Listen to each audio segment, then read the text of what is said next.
Hello, everyone. My name is Jennifer Harris. Most of you know me. I'm the organizer of these lovely poetry events, so I welcome you today.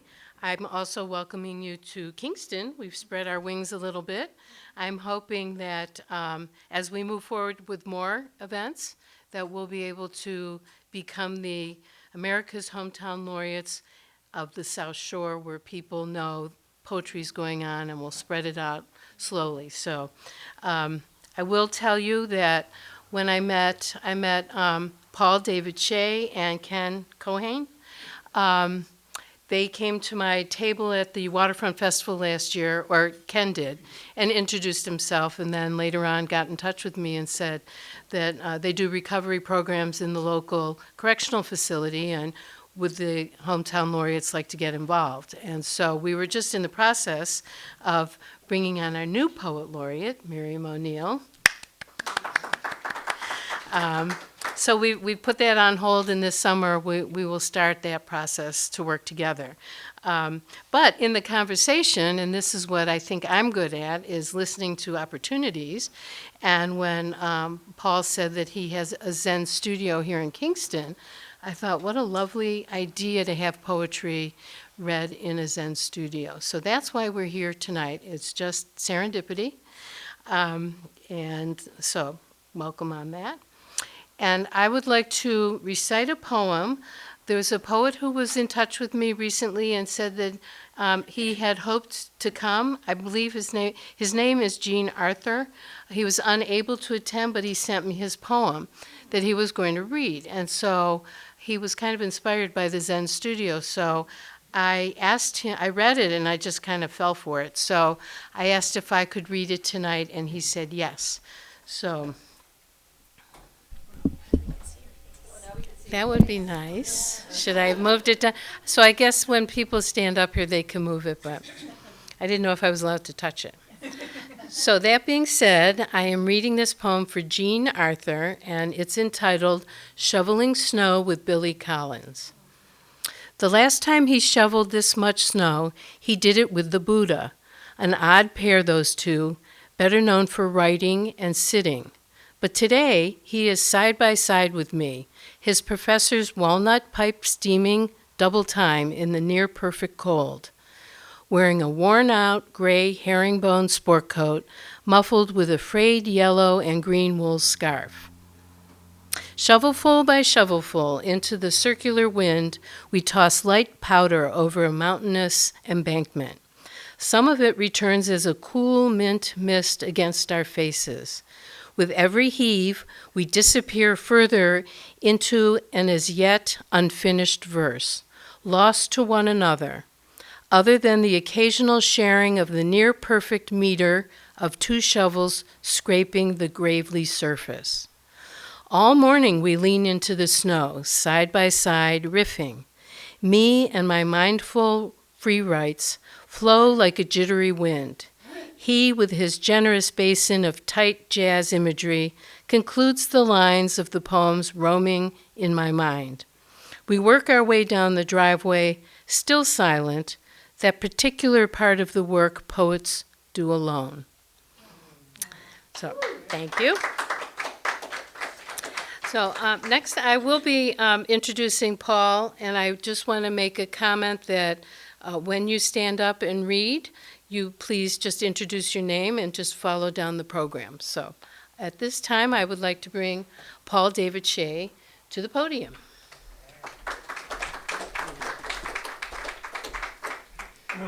Thank you, everybody. So I'm Paul David Shea. I am the co-owner of Breathing Lotus Living Arts with this lovely woman over here, my lifelong friend, Colleen.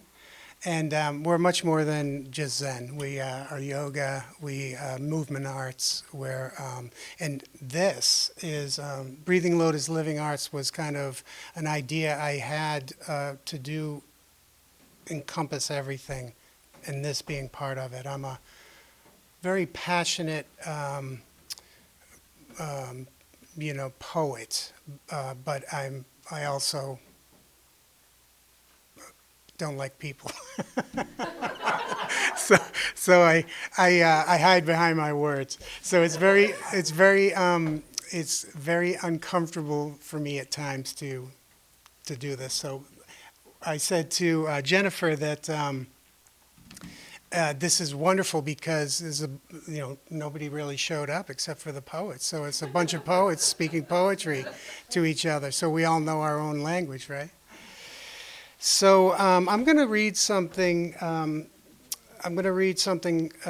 I wrote. I actually just finished it this morning, and I really like it, so I'm going to read it. And it's called "A Window into a Life." I stare out the window of my life often, and I watch as the morning sun wakes all the things that survive the night. I let the evening stars meditate me to sleep, and the morning moon wake me with a gentle kiss on my cheek. The moon takes me to places I could only dream of going, and the stars, they keep me company when I travel there alone.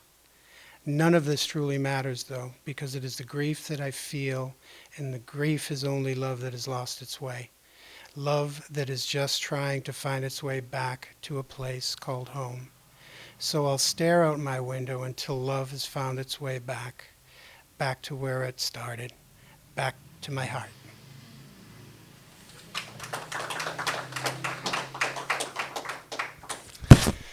I could continue talking, but I think I'll move it along. I guess I'm going to introduce Cynthia Brackett Vincent. I thought Paul David Shea was a mouthful. Never. I've learned never to hyphenate your name. It makes picking up prescriptions difficult. Uh-oh. So I'm Cynthia Brackett Vincent. Real quickly, I grew up in Plymouth, and my husband and I moved to Maine 22 years ago. And I came down this weekend to attend my 50th high school reunion and to visit my kids and grandkids. When I was here, I started a poetry magazine called The Aurorian, and I published it for 25 years. And right now, my husband and I own a publishing company where we publish full-length fiction and poetry. So that is my quick introduction to myself. Okay. Just 2 weekends ago, I was thinking how we didn't work on our landscape plans this year, how all these years we've been saying what we will do, how that one last mowing, raking, picking up the yard got away, how our neighbor's land is perfect, even fieldstones in their place. But today I think how winter equals us all in Maine. 18 inches of snow, my path pristine as theirs, us out in the driveway of our mobile home with shovels, them down the road with theirs. How we're all supposed to dig out our mailboxes by 8 in the morning, each of us somehow comforted to hear the other scraping the ground.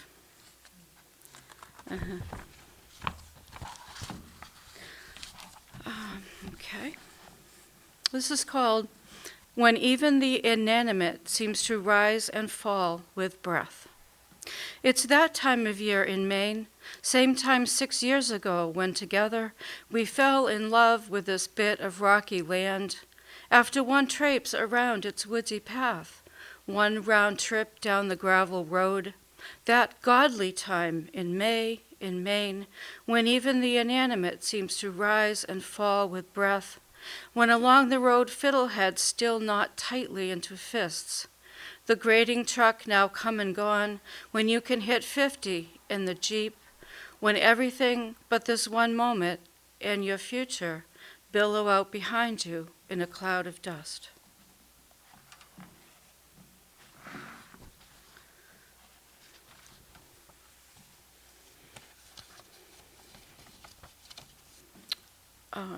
This is called In Maine. In Maine, virgin soil becomes tilled, oxen strain to pull a large fieldstone from its place. The hard crack is heard of stone on stone, each one upon the last as walls are built up. Women in long dresses bend, pluck blackberries from the sun. Inside, precious crimson syrup seeps through sieves. Now drumbeats hush as arrowheads whoosh through air. Long strips of birch bark are peeled from trees, fastened into homes. Along the sandy river, the Amasaconte, first ones here. Even this ledge rock once trembled against ice. In its striations, the teeth of a glacier live. My fingers caress what became smooth from the rough.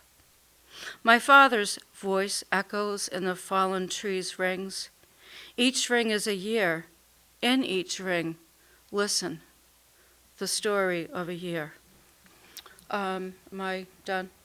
Okay, thank you.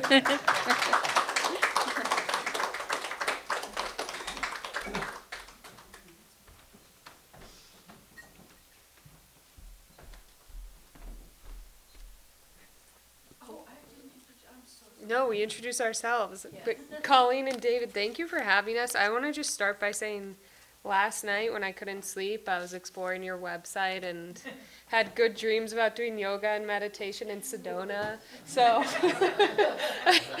I hope one day I can come here and do some classes or maybe go on one of those cool retreats you do. So look it up, everyone. Free advertising. So I'm Elizabeth Birch. I'll be reading 2 poems that, I don't know, seem to fit the vibes of this place, but maybe not. They're short. The first is called Come Mourn With Me. Come mourn with me. Pour your aching hearts into the endless hole we dug to house Mother Nature's empty self. Come throw your smashed cans, stretched plastic, burnt oil, and dung on her hollow body below. Come cry for all the ifs, buts, and whys we should have asked ourselves decades ago, and rejoice in memories of cooler days. Come, hold my helpless hand and keep me as close as you wish you kept her. Read me your regrets, but no eulogy will wake her.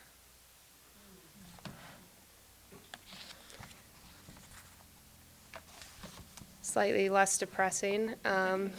This next and last poem is called Practicing Peace.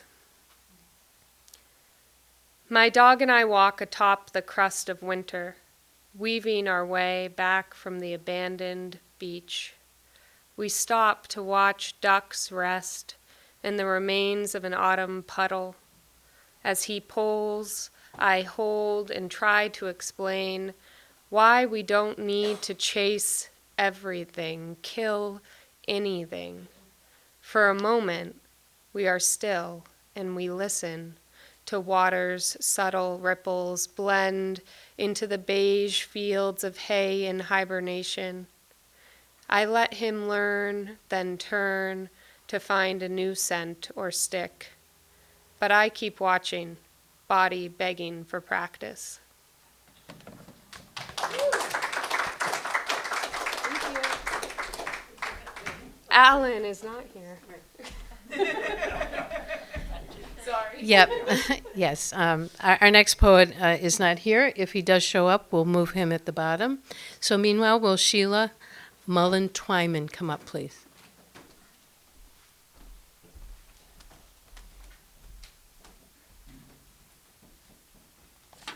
I love this little house. I hope we have more poetry here. Hint, hint.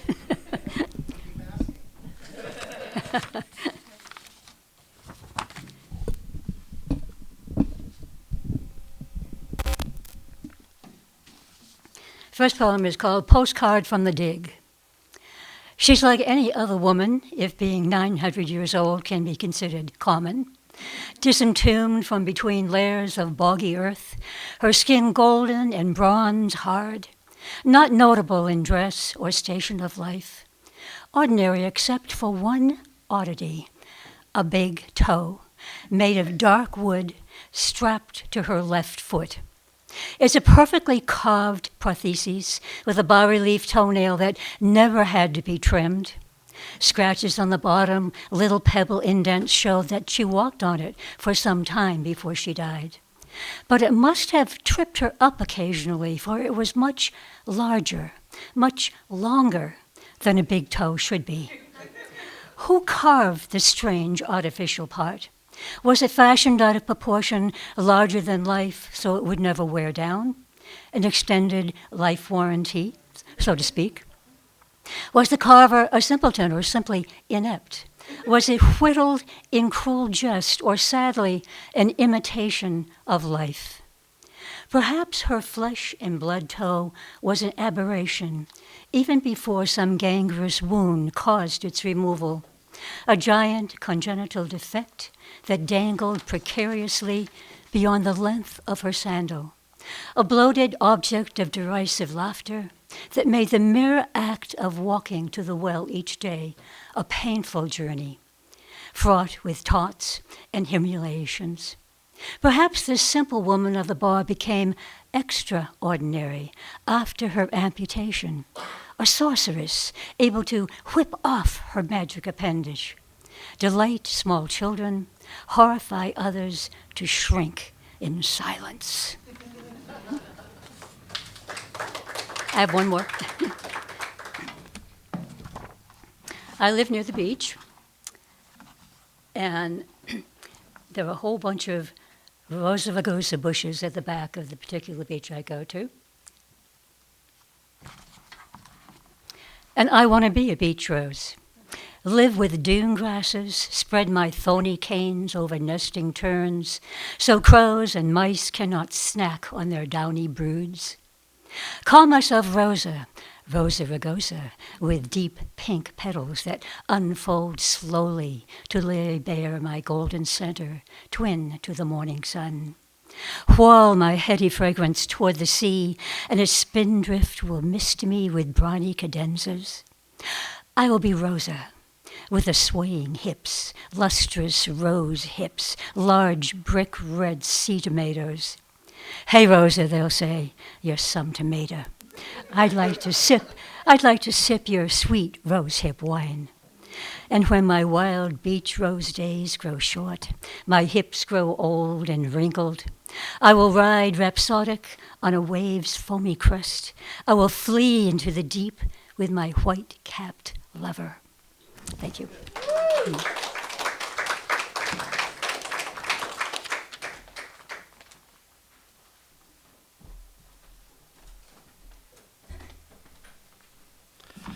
Good afternoon. My name is John Holgerson. I have 3 poems to read this afternoon. The first is from my book, Convictions of the Heart. Before I read it, I just want to commend Jennifer Harris and all of her colleagues with the Hometown Poet Laureates for putting this on once again. Last year's festival, for those of you who attended it in some form, was wonderful. I am anticipating that this year will be even better. The first poem I want to read is Tanka Triptych. A tanka is a form of classical Japanese poetry. Each tanka is made up of 31 syllables spread out over 5 lines, 5-7, 5-7, and 7. I put 3 of them together to build a triptych simply because I'd written them at different times in my life, and I put them together because they share a similar theme. The absence of you, a shawl across my shoulders, drawn tighter by the stillness of trees, the silence of birds. Watching the moon float amid cruising charcoal clouds, an ashen buoy on an onyx ocean, I thought of you tonight. The old dog lies down, headstone shade blankets him. He waits as before, head on the ground, dreaming, in smell of earth, scent of home. The second poem I wrote a couple of months ago. I had read a poem called If There Were No Paintings by Leonard Cohen. He wrote the poem and read it at his first showing of his paintings at an art gallery somewhere in Canada, I forget exactly where.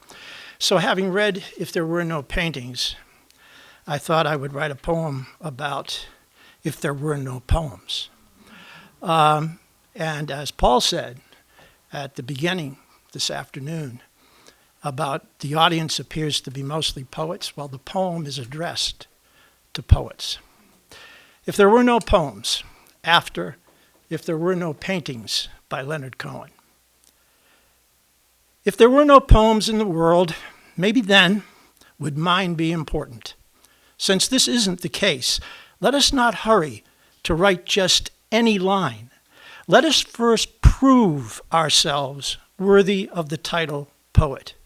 We have the time to find beauty in every scene and record it so it never erodes or fades away. Look around you. Choose to see what you chose not to see before. It could be a dog walking with its owner on a familiar crow-lined road for the very last time, or a man watching the demolition of a building where he once both lived and worked, or a posthumous portrait of the self-imposed quirks of a red-headed mother. It may be a usual muse, like the pretty woman walking down the street who smiles without warning or expectation at the old man with kind eyes peeking out at her beneath the brim of his well-worn brown cap. The editor of a literary journal might call such works poems. I call them admissible evidence required to render a final verdict. This last poem I wrote a couple of months ago. There's a Greek island called Hydra, and I think the only thing you really need to know about that island for the purposes of this poem is that it has no cars. There are no motorized vehicles of any kind on the island. You can ride a bicycle, but you have to leave it outside the limits of the municipality. There's a main town where the main harbor is, and there's 5 other villages scattered around the circumference of the island. So you get around by foot or by donkey. And that's probably all you really need for the purpose. I will point out there are 2 ambulances for the local hospital. They added a second ambulance this past year. And there is a large red Toyota pickup truck with all the fire department apparatus in the bed. So other than those motorized vehicles, there aren't any. This is called the Old Men of Hydra.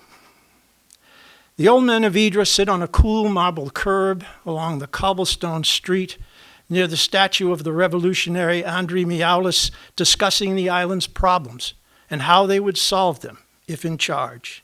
Some wear overalls stained with whitewash and putty from the lighter work they do now. The clothes of others smell of mullet and sea bass caught early in the day and then sold to impatient taverners. They all watch and laugh at the braying donkeys tethered along the harbor front a few yards away, waiting for the giddy riders sailing on the hourly ferries and hydrofoils from Poros, Spetsia, and Athens. The children will want 20-euro rides around the town, while their parents and the tourists will need the donkeys to carry their luggage to the homes and hotels, some high up the mountainside, towering above the town and its horseshoe harbor. The old men remember their own long dead donkeys hauling the first refrigerators and washing machines up the uneven stone staircases and twisting concrete streets to the storied captain's mansions, once dying from time's decay and man's crumbling neglect. These wizened, weather-beaten elders restored them with their hard, calloused, nimble fingers and bleeding palms that left scars running along and through their crooked, leathered lifelines. They recall how they put up the first telephone poles in the 1960s, connected the wires that small brown sparrows would sit on, and how one Canadian poet wrote a song about it. They live in small, whitewashed houses with roofs of reddish-orange tile and large blue, red, or purple shutters far behind the town and its bustling port.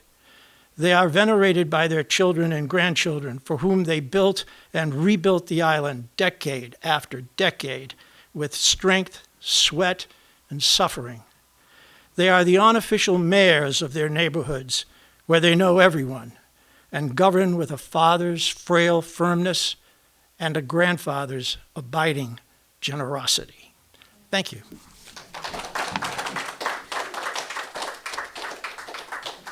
Jen Pipp. Thank you. This time I remember to say the next name. All right, I hope I am as on top of it as you are. So yes, I am Jen Pipp. I'm going to read 3 poems. I'm going to get to it. Thank you so much for having us here. It's a beautiful event. We're going to start with a poem called Token. Becoming, becoming, that's what we're humming, singing the words that we speak. Becoming, becoming, that's what we're dumbing, effortless work at its peak. Becaming is saming, the signal is marching, the troops have found the fort. The damsel is broken, there is no token, the game lays to waste at your court. Beclaiming and ramping and running for funning, the boys push the girls off the cliff. The riot is ready, the talk is quite heady, the clubhouse is dirty and stiff. Bespeckled and seeking, you're flanking, you're ranking, the fight matters not, it turns out. The pixels will flicker, the tune is a clicker, the algorithm bounces about. The game ate your wisdom, the game ate your wanting, and you blame the women alone. You ran to take cover without a new lover, empty and left to atone. Bemoaning you're fading, alone and not dating, you wonder who never said hi. The evenings are empty, the phone isn't ringing, and you just yell at the sky.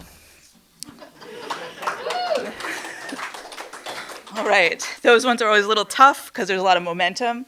This one has a different kind of momentum. So this is called Because. I write because my blood flows to my fingertips. My blood flows to my heart. My blood flows to my lungs and becomes my voice that hits the tiny metal discs in my phone and then evaporates. I write because I'm alive. I write because I will die. I write because I didn't know you were possible. I write because I want to find you. I write because someday I will meet you. I write because I want to live. I write because they lied to me. I write because they stole everything. I write because I disappeared. I write because there was no space beyond my pen. I write so I don't forget. I write because I want to live. I write to stop my self-hatred. I write to invite it in. I write to get to know it. I write to become myself. I write because I want to live. I write because the trees have always been here. I write because the forest is watching. I write because they tell me their secrets. I write because what has been will crumble into the ocean. I write because the sky will tear away what doesn't belong to us. I write because the movements of the earth hold the roots of justice. I write because no one can stop me. I write because I write. All right, and our fangle one, also our final one, is called Bang. Okay, so we were once all smaller and smaller and smaller. We were once so small they were almost nothing at all. Tiny pieces of life, barely just there. If you flash backwards, is there ever nothing? Does that make more sense than always something alive, making something alive, even if it was tiny? Back when there was only bacteria, only plants, only atmosphere, only electricity, not only knows how the universe folds, how time weaves, how to spark, think, feel, see, we don't ask. We just believe the rich 3D renderings of the universe banging into existence. Okay, back to Earth 2022. I am 42, oops, 43. Either way, it's somewhere in between the very beginning and infinity. Over the last year, it struck me that it has become more and more clear I will not pull a thread of DNA from my strand and pass it into someone else's hand. How narrowly we define the distribution of DNA, the family line, the race, the region. What happens if I survive, but we don't? In this global age, the DNA of Earth is my parameter. The mother web, that is my lineage. The end. But bang, here it is again. So see, was the bang really the beginning? It's a hard concept to swallow. Best gulp it down. Bang, and we get a second chance, a third chance. It's hard to know how long this has been happening. How long has the universe been banging? Are we in the middle of an infinite cycle, missing the twisting, spinning of the planet, pushing the stars around the globe with our heads tucked deep into our little houses, our wires tied together like the shoestrings of thrifty strangers sending signals around this earthen dome? Bang. The seas are rolling as our feet touch the ground again. We know that people have come before and people will come after. Children drag sticks behind them as they trace the edges of the universe. Townspeople gather around the fire and look for messages in the sparks. Little is said because words are no longer necessary. We sing the song of the story of the land, which is the story of the universe. We learned it from the whales the year we learned to listen. That was the year we untied the wires. That was the year we learned to dream.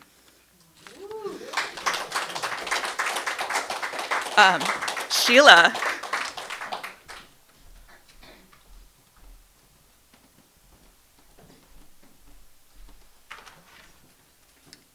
That was wonderful, Jen.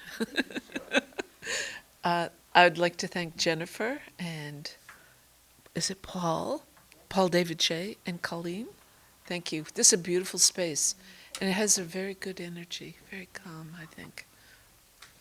So I love haikus, and I'm going to read 2 haikus and 3 short poems.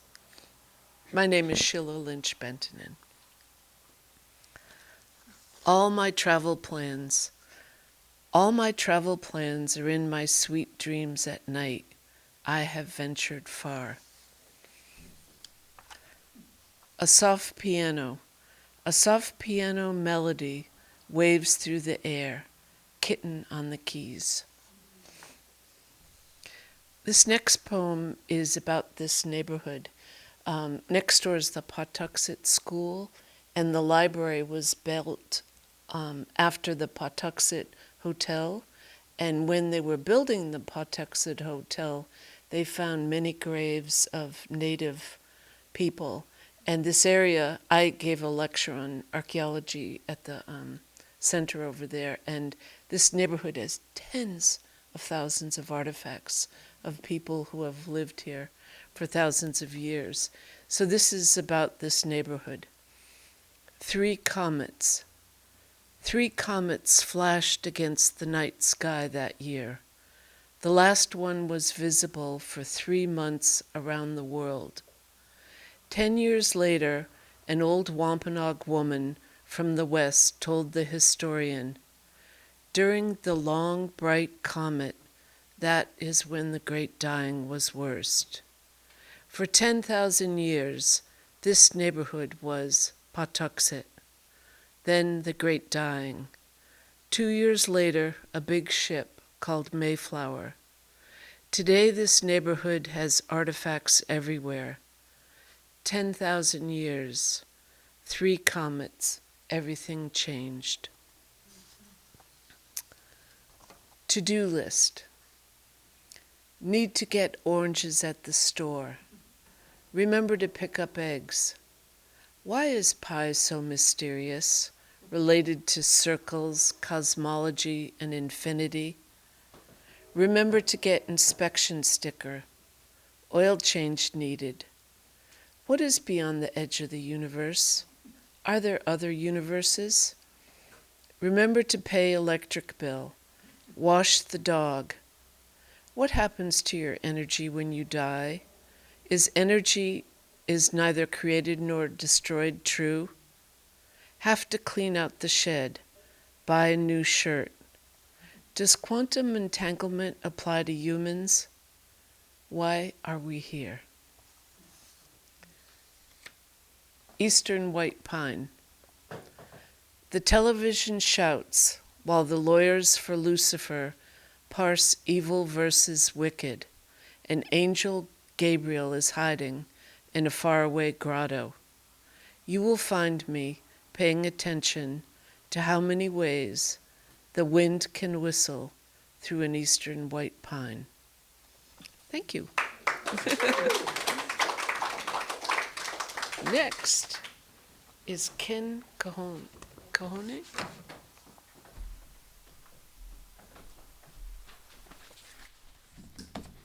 Hi, I'm like Paul. I love to be up here speaking. I'm kidding, but it is what it is.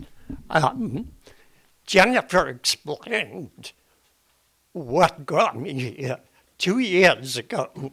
She had a table at Brewster Gardens. I forget what the festivities were. I stopped and we talked.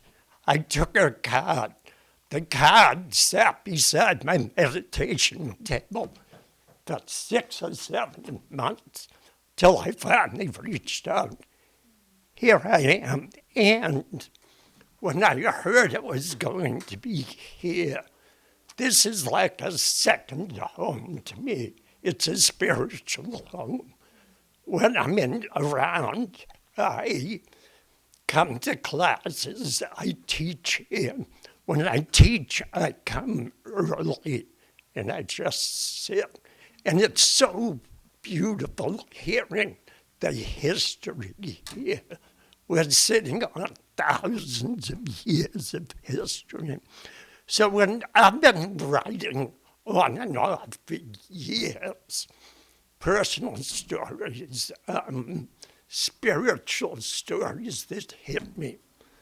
And when I heard of this, I was going to look up poems on Google. But I said, what's a poem to me? And a poem to me is words. Words with a meaning. Maybe those words will touch something in us. Maybe they rhyme, maybe they don't. So I have a very short poem, and as a segue to that, I was one of those tens of thousands of unfortunate kids who were drafted. I got drafted when I was 19. I landed in Vietnam at 20. I was coming home on a stretcher at 21. So Memorial Day just passed, and I wrote something about Memorial Day. Now, we think of Memorial Day as the unofficial start of summer. Good weather, cookouts, friends, beach. It is that, but it's something much more to veterans, combat veterans. So somebody mentioned, is this morose? Yeah, it's sad, but you know what? Life's not all wine and roses. Life has sadness. So Memorial Day, I'm thinking of Sergeant Evans, who was maybe 3 feet away from me. The day I was wounded, the day he died. I'm thinking of Peanut, this little kid from Texas. He loved Texas. He said, Ken, when we get home, I'm going to show you Texas. And Andy, this tall kid from California, even today I think of him as a hippie with the surfboard on top of his Volkswagen. He told me, he said, Ken, the day after my high school graduation, my girlfriend and friends of mine went swim in the Pacific Ocean in the morning. That night we went skiing. They died beside a road outside of Playcool. And there was a night I sat on a rock with this kid from Puerto Rico. And we sat there, we looked at stars, and he told me how much he missed his family and how beautiful Puerto Rico was. 4 days later, he was dead in a motor attack. Memorial Day, and so many others. Thank you.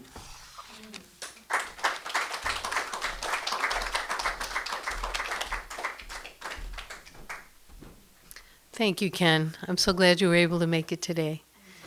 I'm going to do a little switch. Alan Howarth, I'm going to ask you to come up and do your reading, and then Miriam will be the closer, as she duly deserves.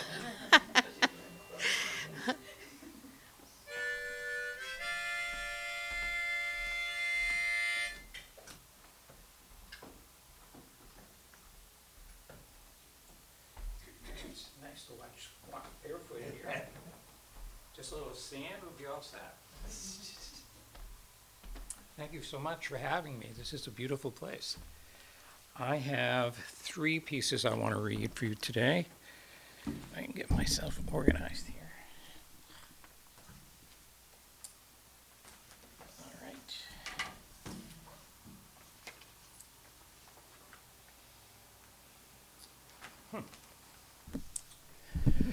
Okay. It's in my pocket. Before I had any children, I thought I would try to write something for them, almost like a poet telling, like, when you get older, these are things you should do. This is what you should worry about or whatever. And so this is what came out. This is called A Legacy. Taste a fresh egg that came from inside a chicken that you knew personally.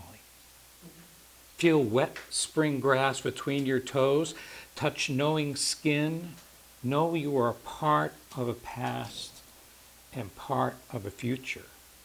Laugh until the ache drains out your fingers and toes. Cry over a beautiful song. Feel sperm and egg unite through love. Believe that rational, scientific knowledge does change our world for the better sometimes. Be honest, even when it be unpleasant. But don't be honest to be unpleasant. No fear creep up your stomach and let it out when you feel that life will have been worth death. Never be far from gravity, tides, stars, systems of growth. Enjoy the first bite of honest food. Remember the first sip of wine. Be a family. Walk toward conflict and come out winners. Know beauty as you find it. Seek sources. Become a source. Feel the sun on eyelids closed till the yellow needles weave a net of heat through to the back of your neck. Participate in a building built through participation. In more than technique, know technique for what it is, a tool, not an icon. Spend a moon alone on earth beyond man's reach. Live, build, so earth may live. Okay, then the second one I have here, this is dedicated to 2 old friends of mine, Michael James Callahan and Sandy Bosley. And these 2 friends of mine were, you could say, casualties of the Vietnam War. And this poem is for them that I wrote. It's called Standing. When I first wrote it, I want to say that Peter, Paul, and Mary had a song, at the time called Where Have All the Flowers Gone? And so originally when I wrote it, and there's a line that I'll read and you'll hear it, it's called, that says October Flowers. And so originally I was going to call it that. But then later on I thought, it's like standing for what you believe in. That's the important part. And so that's what this poem is really about. So, standing for fear my footsteps would falter, I am here on the riverbank, hearing you asking me to put on my armor and wear your colors. You ask, not that I go to battle on the fields of Spain or in the dark forests, but the alleys of despair and the streets of loneliness. You offer your love as my shield, that same love you will use to nurse my wounds, to fight the illnesses that plague my heart. Lady, I shall carry your banner, a white dove on a scarlet field, Dona Nobis Pacem inscribed in the strongest black. And lady, I shall carry your love of this river, of the lonely gull, of these dying October flowers. And lady, my pledge to thee, sworn on the stars, I lay my pen at your feet, for I own no sword. And finally, one last one, and the exciting thing about this one and the first one that I read is that I've never read these in public before, so it's always interesting to try something out. How is this going to sound? Is I going to do something? So this one is probably one of the most personal poems I ever wrote, and it's for one of my sons who unfortunately passed away. He was in the Navy, and he was injured, and they gave him OxyContin. And the only thing was that he came back from being overseas and stuff, and he was addicted to OxyContin. He couldn't get enough of that stuff. And in the end, he died of a massive heart attack. He was only in his early 40s, way too young. But it all kind of stems from that. So anyway, this poem is about him. It's called Lullaby for Matthew David. Fresh grief undoes me like a wave washing over me from a distant shore, and for the moment I want to drown in it. Matt, you come to me in a whisper that everything will be all right, that peace will come at last. You ask me to go quietly soaring, because the earthbound life is finally too small. And it's like the metaphor of a swing. You shut your eyes tight and it can take you anywhere. And in that dream, I see a young boy's eyes filled with wonder at seeing a netted frog or a face plunging into a birthday ice cream cake. But there are no more birthdays to celebrate on this day in August. Excuse me. But wait. I choose to celebrate you, Matt, in your tragic soaring to life. You are my master sommelier in training. All the times we shared in a good glass of wine, liquid poetry. Today I choose not to wallow in the thick cloud of sadness, but to celebrate all that was good about your life. So I will run to the vineyards and wineries of our world. And as a warm rain washes me clean, I will raise a glass or two to you, knowing that as you break bread with the angels, that you are telling them what the best wine they should be drinking. Thank you.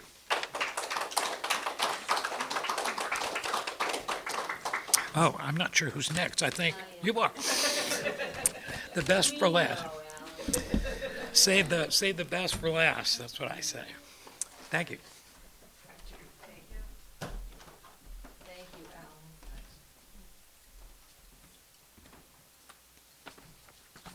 Yeah, there's something about reading to poets that's really satisfying. Can you hear me now? Okay. Oh, look, I have many papers. In my mother's room, there are many papers. Is that the way no. Okay, I have 3 poems as well. Excuse me, I realize I put too many things in here, so I have to now sort them. I should have done that. So many readings. Okay. Oh, there they are. Oh, I lost them. Okay.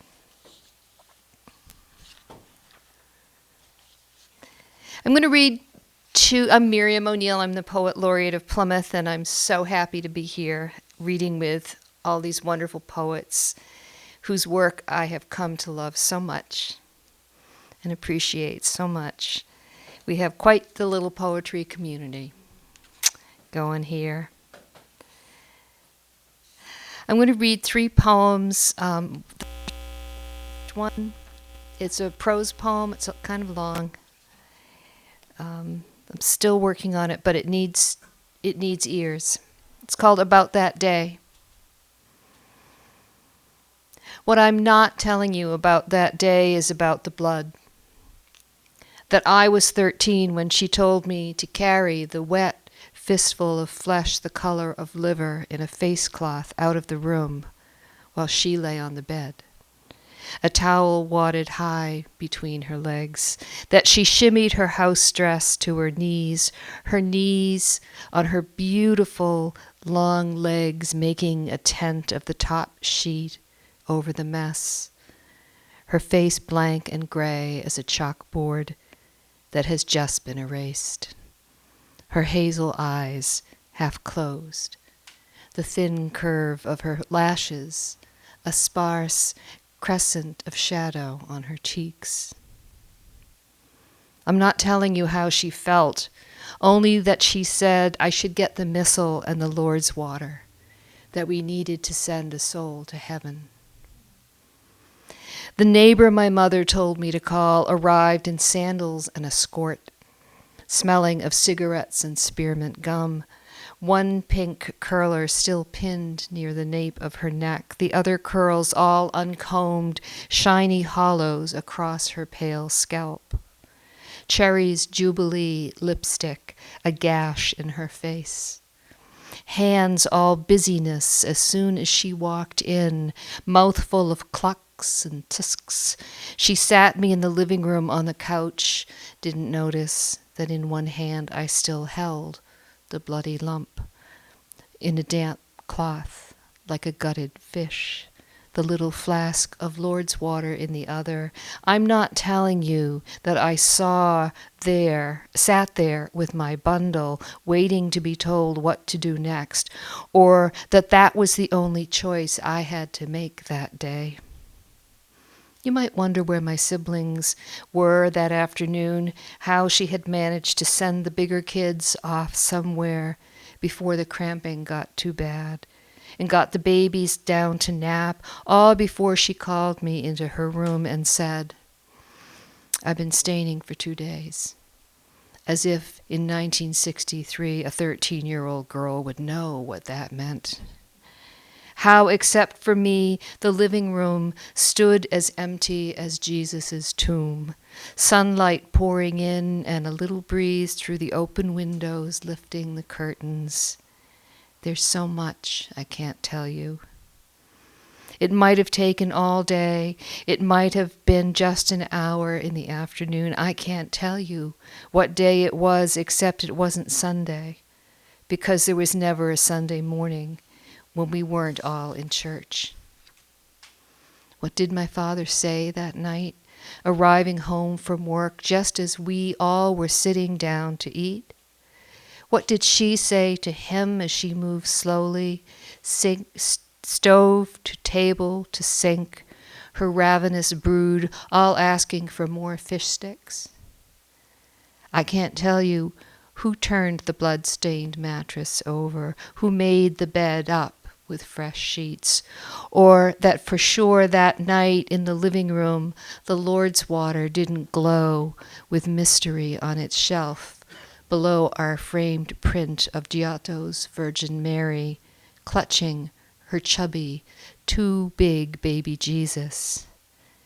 I can tell you that that night the space between two clumps of black-eyed yellow pansies in my mother's little garden was wider than it had been in the morning. That's all I really know.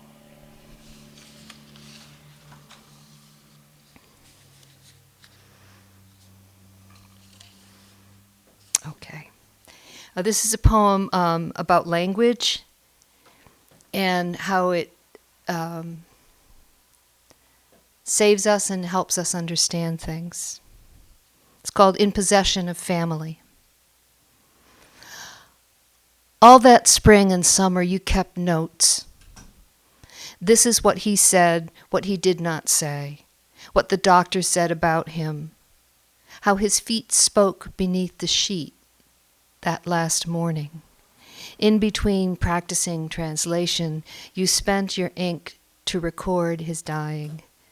In Italian, possessive nouns of place use articles. La mia casa, la mia stanza, the my house, the my room, though in English we don't say the.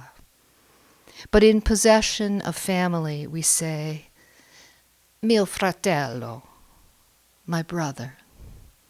No article of indication, just my. The bag of his papers in your guest room closet tells fairy tales, untruths.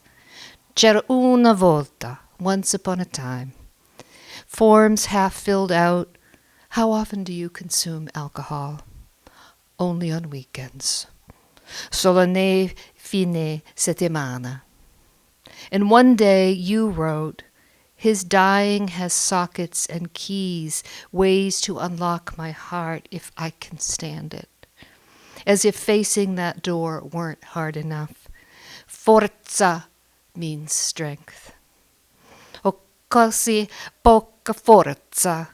I have such little strength. The R rolls on the tongue, the Z stops the rolling. He liked to say, comme ci, comme ça, as if saying something bluesy or romantic, and though it was really gibberish, you knew he meant, it comes, it goes, this life, or more to the point, you lose again. Last night, so many months later, you heard his voice inside your sister's voice as she wept.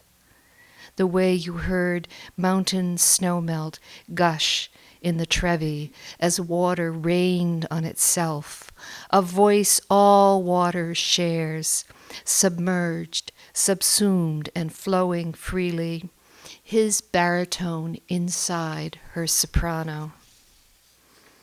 You've been learning to use the verbs to open and to feel, adding adjectives as you practice we. You said, stasera apriamo tutte la finestra. Tonight, let's open all the windows.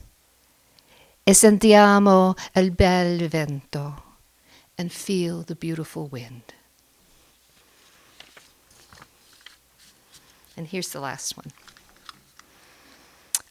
This poem I wrote for, apologies to those who have heard it already, I wrote for an ekphrastic event that was held over at the Duxbury Art Complex where there were 50 works of art by women who belonged to the the Massachusetts branch of the National Association of Women Artists. And 10 of those pieces were selected to have poems written in response to them. And I got to do one.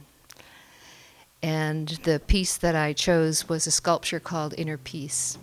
So this is meditation on inner peace, and it begins with a quote from King Lear. And it's King Lear. If you're not familiar, toward the end of the play, they're in the prison.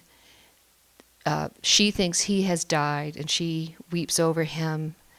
And then he comes to. It's sort of the Romeo and Juliet thing. Then he comes to, and she has died. And he says, "Do you see this? Look on her. Look, her lips. Look there. Look there." How we hold them, our brood of griefs, as if we were the nest and the small sarcophagus where lost love resides. Or are we a coracle that floats away from shore carrying our dead? How to house the pain? See, hear how she sleeps, how the small space between each tooth culls loss's shadow, sets loose the agonic dark, seeking release. In time, the mouth once shaled with grief will open into sacred laughter, and the pursed smile announce that inner peace was always somewhere inside us. Let the third eye's lock be opened, tumbled, and let what falls away keel into life's full-sailed ship, hold grace as bright as any empty Easter grave. The world does not oyster into pearl by chance. Light does not invade the dark, nor dark the light by its own choosing. If only we let each feeling find its place. This is the key. We are our own Trinity, human clay glazed with joy, gilded with sorrow, balance bronzed bright by each flame. Come, understand. The way in is the way out. Thank you.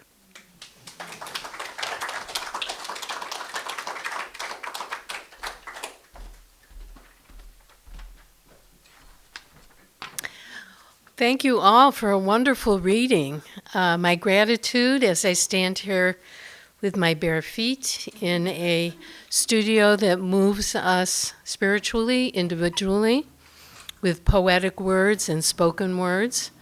I'm very grateful. So thank you, Colleen and Paul David, as well as all the poets.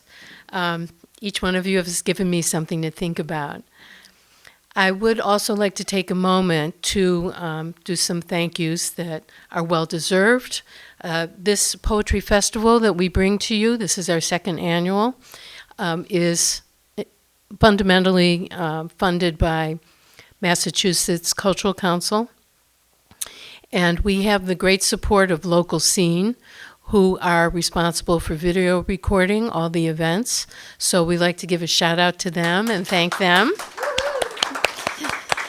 Because we'll be seeing more of them at the next 3 events, and I know this is timely, but I just want to remind everyone that tomorrow, Wednesday, June 5th, will be an Irish poetry reading with Celtic harpist Anya Minogue, and if you don't know her, she's fabulous, and she's on Spotify if you want to check her out beforehand, and that's at 4 p.m.